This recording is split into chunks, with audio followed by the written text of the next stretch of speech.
If you're seeing the x.com or Twitter unexpected error occurred message, don't worry. In this video, I'll show you a few quick fixes that usually solve the problem fast. This is a really common issue, and it can happen because of browser extensions, ad blockers, VPNs, or even corrupted cookies and cache. So if you want to get back into your account or just get X working normally again, follow these steps carefully. And before we begin, if this tutorial helps you out, please hit the like button and subscribe for more quick tech fixes just like this. First, try logging in through your browser instead of the app. If you're using the X app on your phone or desktop and the error keeps appearing, open a web browser and go to x.com directly. Sometimes the app has a temporary glitch, while the browser version works just fine.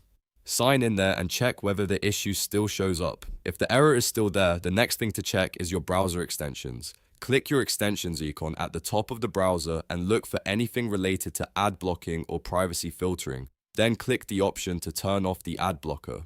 Ad blockers can interfere with X loading properly, especially when the site tries to run scripts or refresh your session. After that, make sure any VPN is disabled. If you have a VPN running, turn it off completely and then reload x.com. VPNs can sometimes trigger login problems, unusual security checks, or temporary access errors because the platform may see your connection as suspicious. Now, if you're still getting the same message, it's time to clear your browser cookies and cache.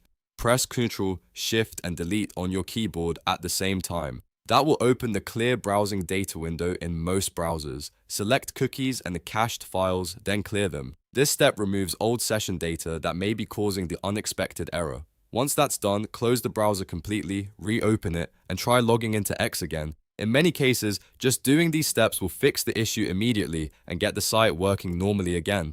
If the problem is solved, make sure to leave a like and subscribe for more simple fixes like this. And if you want more troubleshooting tutorials, check out the next video on your screen. Thanks for watching, and I'll see you in the next one.